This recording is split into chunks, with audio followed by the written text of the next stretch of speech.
Hey, welcome everyone to this new episodes on our webinar series on how to sync your enterprise data with Stacksync. Today I have the pleasure to host the webinar and introduce you to Ruben and Alexis, our co-founder and CTO, and Ruben, our co-founder and CEO. We're going to deep dive on how to do issue management at Stacksync at scale for your enterprise systems. So let's dive in. So Ruben, can you explain us a little bit more why issue management is one of the most important things to do, like at the scale, or what we see the most important things to properly set it up so you can scale your systems? Yeah, thank you for hosting Nacho. So today I'm very excited to introduce issue management at Stacksync. So in enterprise, you have so many systems to synchronize, right? So you have NetSuite ERP, you have like Salesforce CRM, database like Postgres, MySQL, data warehouse like Snowflake.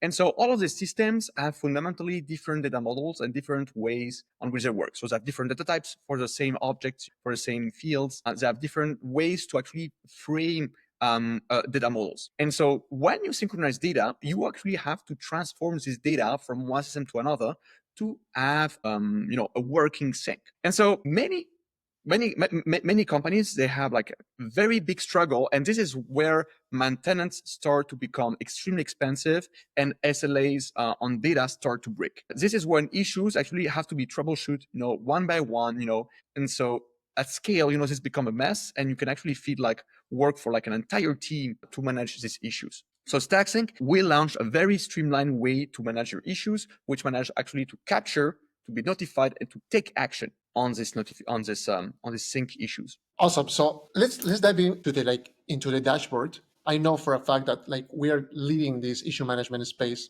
on data syncing. So let's show the people that are right now on the webinar how they can manage this issue management, how they can improve their workflow and their team's operations with data sync in their data sync tasks. So please, Ruben, if you can share your screen and showcase what we're doing right now at Stacksync. Absolutely. So actually here I'm going to share my screen. So I don't know if you guys can see my screen here. There we go. So here basically I have here my Stacksync platform. And so I have a Salesforce CRM and I have like a database, right? So first of all, I'm going to create a very quick sync really rapidly just to frame actually how does the sync work and actually like also issue which can happen in between. And we're going to generate some issues and solve them together. So here I'm in the Stacksync dashboard, and what I'm going to do here, I'm going to create a new sync, right? Which is called, which is just going to connect my Salesforce CRM, which actually I see just here, with like my accounts table. And here I'm going to connect my Postgres database, right? Which is actually here just a database, with like already some tables inside of it. It can be a product database, can be anything. So here I'm going to connect a database which is already pre-configured, so very easy. And so once I'm going to go to the second step, I'm just going to connect my accounts table just for the purpose of this demo. So here I'm going to connect my accounts table. I'm going to let Stacksync create a new table in my database. So it's going to be very easy.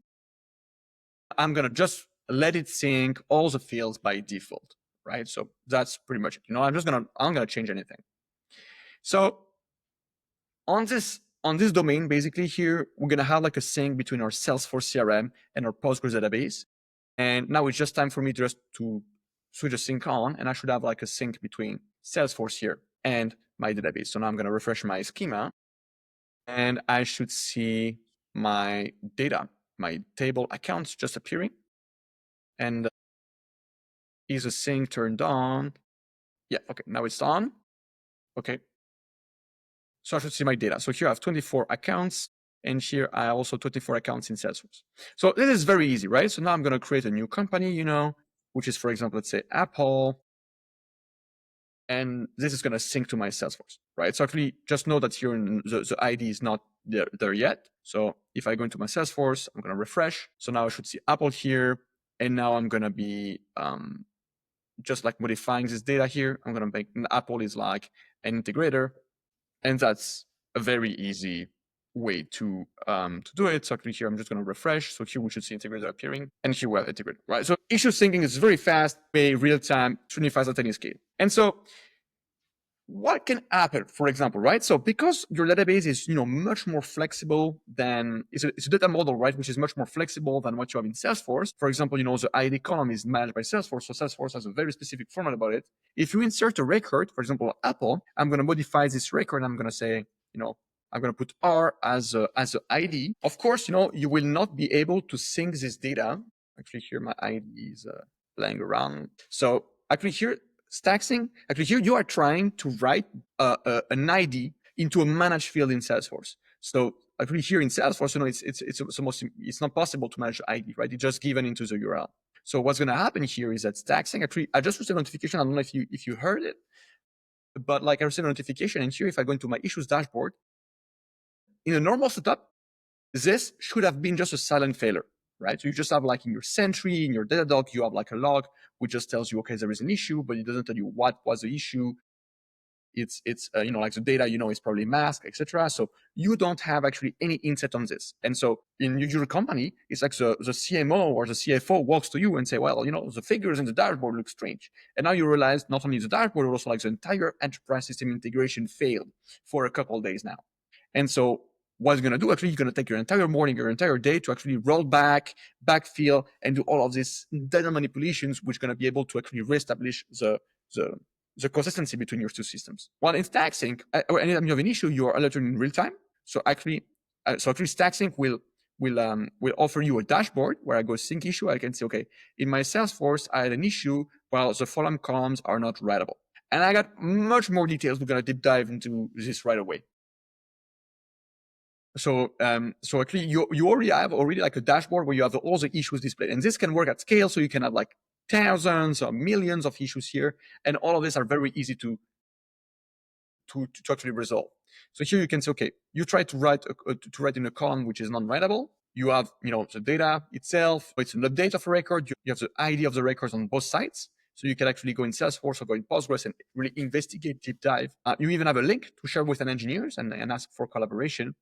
And so, and the timestamp.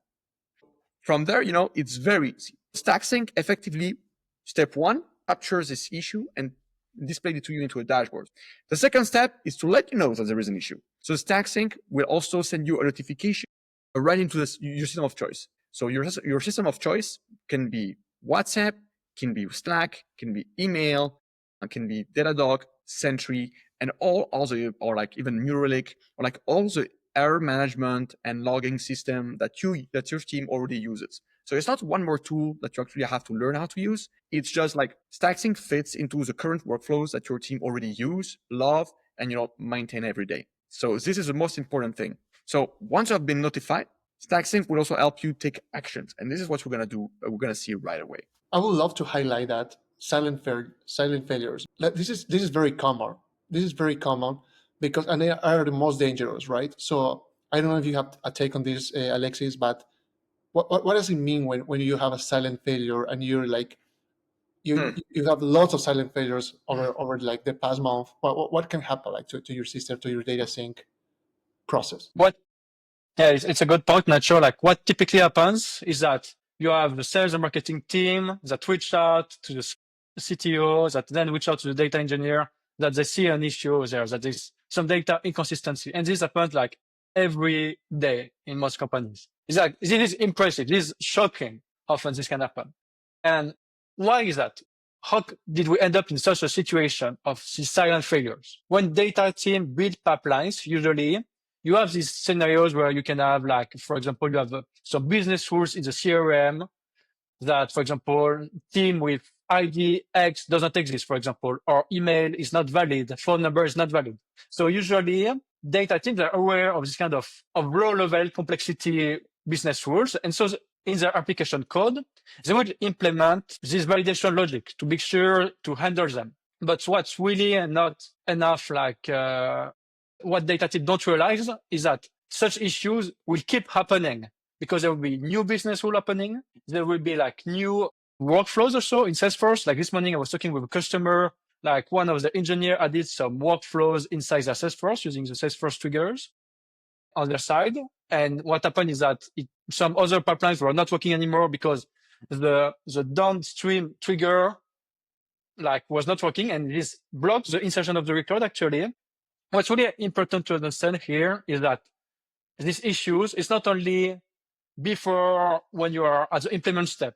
It will keep happening over and over again continuously with new pitfalls like every week for sure. So you really need as data engineer, as data team, to make sure you have a resilient pipeline, like a resilient logic to handle and recover from this situation, and not like I see in most companies, silent issues. Because what's another point also is that building this integration, it takes way more time than usual to build them than you would expect. So you have to justify this to your executive management, right? To say, oh, how come you spend like 3 months integrating Salesforce with our database? Should be like a 1 week project or a 1 month project. And so you have this pressure.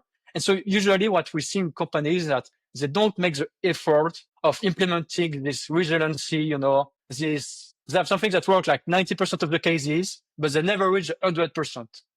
And then they have a huge cost of every week asking the data team, oh, there's this problem, can you fix it? And direct business consequences. If you have a transaction which is not processed and which is a silent issue for your ERP, and this has direct business consequences, direct cash consequences. So it's really important to fix these data ecosystems. Yes, exactly. Absolutely. Visibility, like the first step. Awesome. So like Ruben, I would love like to, if you can highlight a little bit more about like the basic issue use cases that the teams can manage. Absolutely. Basically, so we have different type of issues. And as Alexi mentioned, right, so, it's very easy to build an integration which works in 80% of the cases. Like getting it to 100%, this is going to take you months, if not years. And it's almost always impossible. And even if, we have a huge team, which invests a lot of time and cash and effort and intellectual effort and system complexity into this, into managing all the edge cases, because of the inherent evolving nature of your business and therefore of your systems, new rules updates, right, will always appear. So maintenance, so actually the more rules you're going to add, the better it's going to be at the beginning, but actually the more maintenance is going to cause even later. So either you accept the cost of the maintenance, either you accept the cost of the firefighting. So Stacksync right now, actually, so once in both cases, right, the team either has, like the fact of being able to capture the issue, but now Stacksync gives you even further. Not only it enables you to capture the issue and to know, and to be alerted in real time, so you can maintain your SLAs and fix it rapidly, but it also enables you to fix the issue and to take action. So taking action can mean several things. Imagine yourself, we have an issue here where we actually made a modification which we shouldn't have done, and this will never work. So now we say, okay, well, I want to revert this issue because I know anyways this ID will never pass to Salesforce. So if here Stacksync gives you 2 options: revert, retry, or ignore. The revert issue actually is very simple. When I click revert change, Stacksync will go into my Salesforce, will cherry pick the value to be updated, to be reverted, and will actually sync it back into my Postgres, into my database, where I can see here it has been feedback. And once this is done, the issue will just disappear here in my database, in my Stacksync dashboard. So, sorry, this is not the whole record, right? It's only the field that is going to be changed. Exactly. So only that specific ID will be feedback from Salesforce to Postgres and to your database, and actually all the rest will remain unchanged. So Stacksync will only go and cherry pick that value. And that's very important to know, because also for data privacy reasons, Stacksync does not store any of your data at any point in time, right? So Stacksync works with banks, hospitals, works with like logistic company, energy company, with all type of industries, right? So Stacksync is extremely compliant and does not store data. So how can you actually revert data without even storing data, right? Because you have to know the previous version of that value, right? And that's what Stacksync actually really engineered to the maximum, is that Stacksync will go and actually go into Salesforce. We know where to find the value which we have to revert, but we just don't have it, right? So we're going to go into Salesforce, we're going to pick that value, and we're going to sync it back into Postgres. And so Stacksync did not store the value. We just went to search for it again into the Salesforce. And because you have 2 systems, and logically, if one is wrong, it's always wrong in relative to the other sync system. So what happens is that if your database has a wrong value, it means the CRM has a wrong value. Both cannot have a wrong value at the same time. At least one of them has to be correct.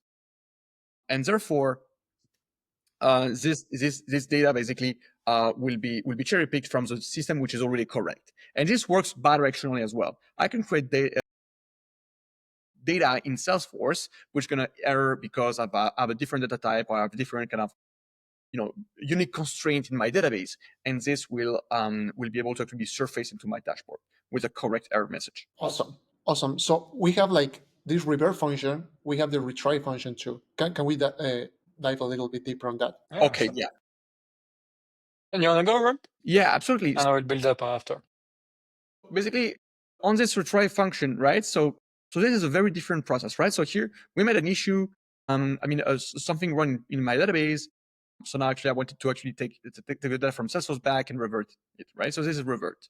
Now, when I actually make something in my database, I make a change, which for some reason has an issue when syncing to my CRM. For example, let's say a wrong phone number, but actually I realize it's not the phone number which is wrong. It is actually the business rule which I have implemented into my CRM, which is wrong. So what I'm going to do, actually, I'm going to go into my CRM. I'm going to update my business rule somewhere, or maybe add a user, right? For example, say I associated like an account owner which is not yet registered into my Salesforce, right? Because maybe it's a new onboarding employee, and we started to onboard data to that employee.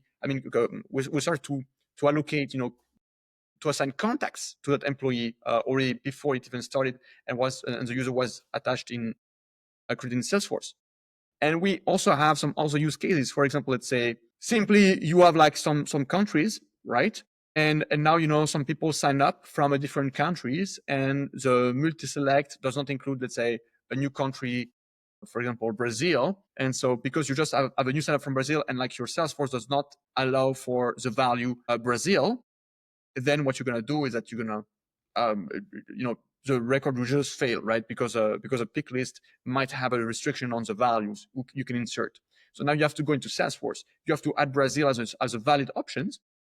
And once this is done, you can actually revert, right? So actually, you will never lose track of these issues while you fix them. Maybe Alex, you wanted to build up to this? I think you said everything. It's straight to the point. You have a business rule that is not correct in your CRM. And once you modified it, you need to make sure the data is there. And if you didn't have the retry, what can you do right? You already made the change in your application code. So what are you going to do right? Yeah. You need a way to tell Stacksync, okay, there's no change, but repopulate this data and try to send it again to Salesforce.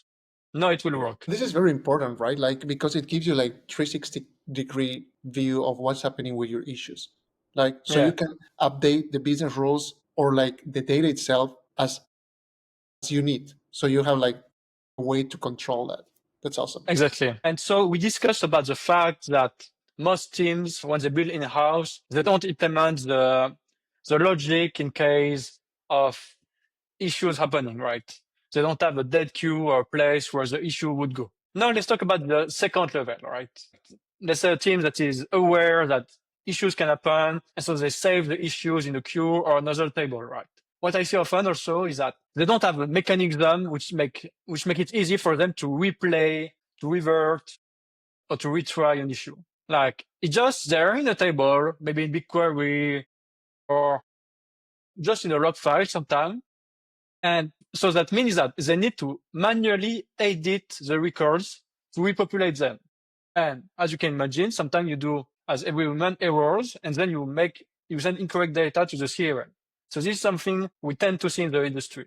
But so just this simplicity that we have right in front of us of reverting and retrying any number of issues at scale, not only it's get time saver for your team, for the tech team, for the business team, but it's also a security for you to make sure that the data is always consistent and any inconsistency is flagged. Absolutely.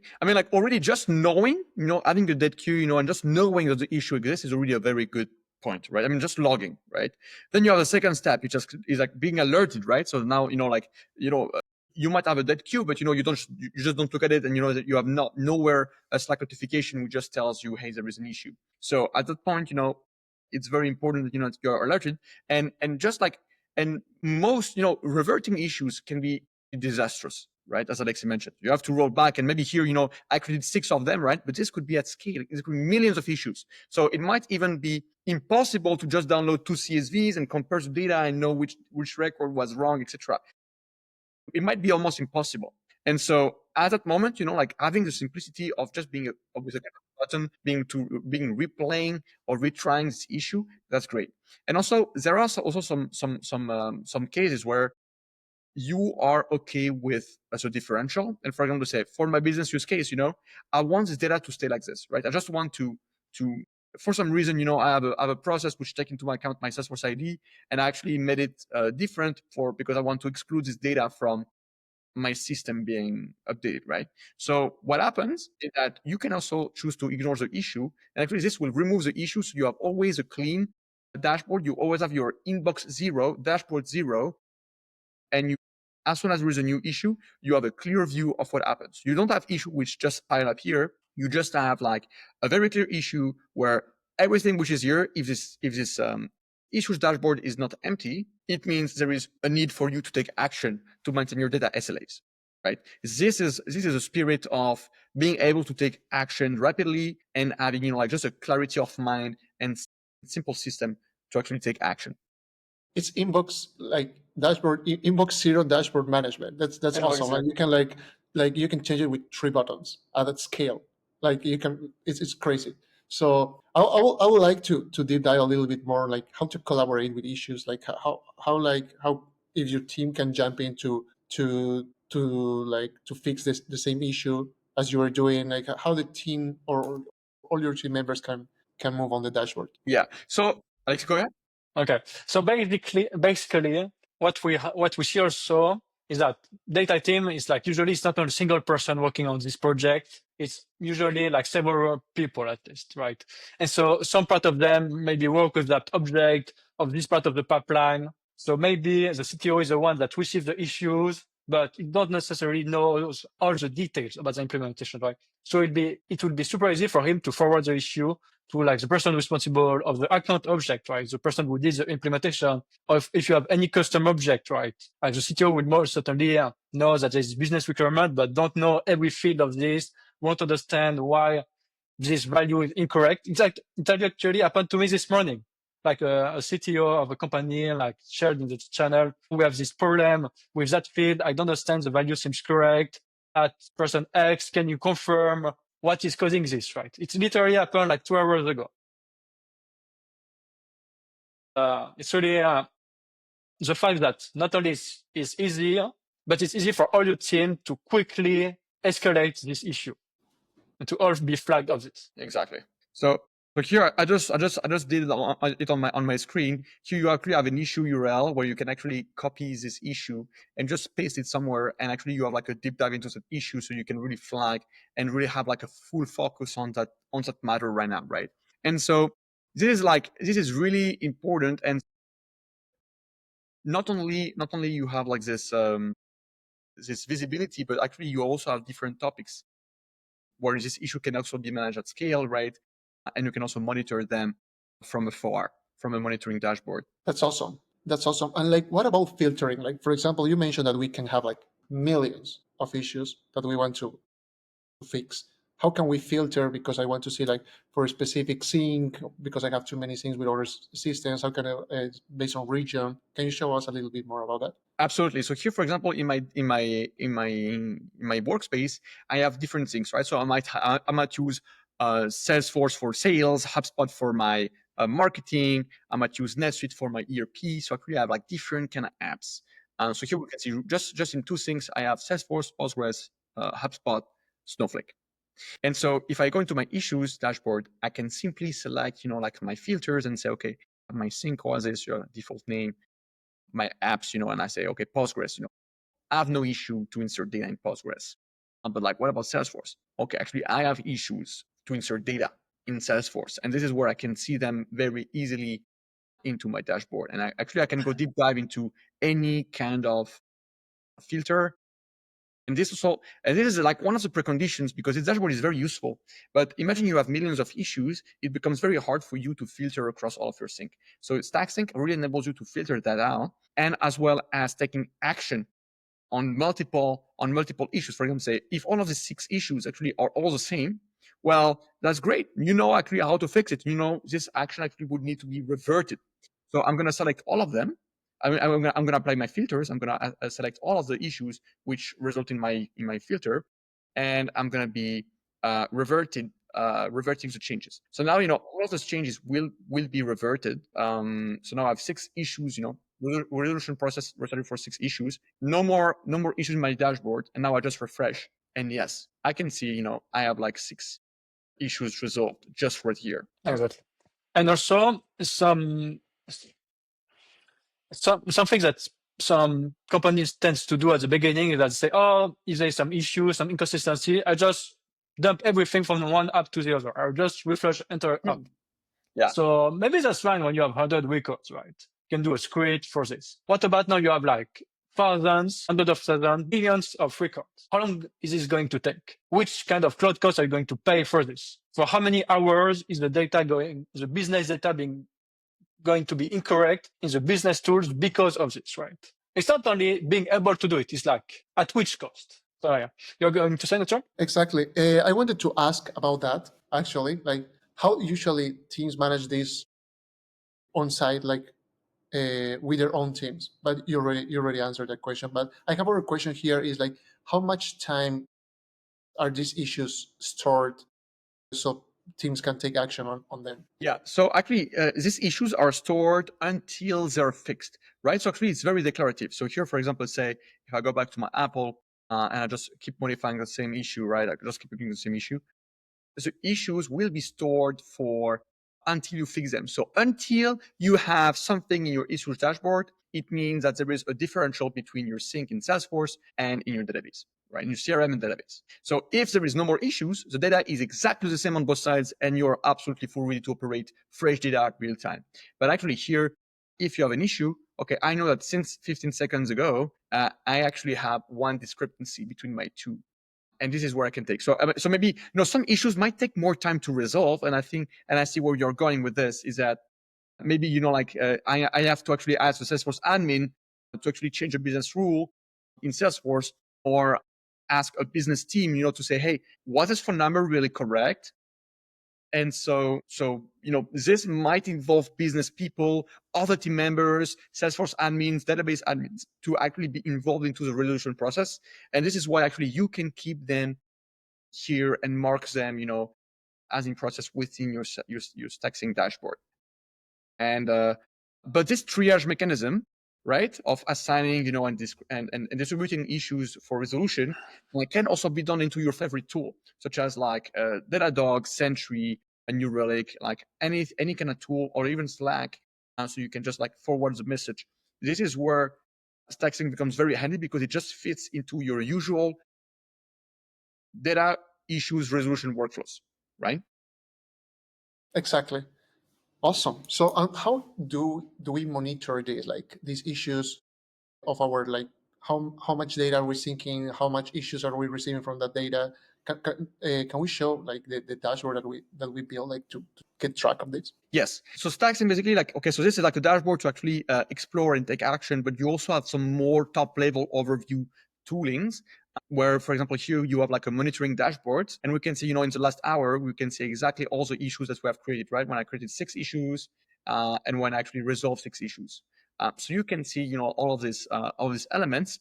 More importantly, more than this, you can also go into your sync configuration, and you can actually explore the base statistics, right? So here at the bottom, I can see my sync statistics, and I can see, okay, I have 25 records in sync, and I have like 1 issue in Salesforce to actually write to Salesforce. So this is where I can actually explore all my data and see exactly how healthy are my syncs. Because in your sync here, we have only 1 table, but actually most of the syncs, they have like tens or hundreds of tables.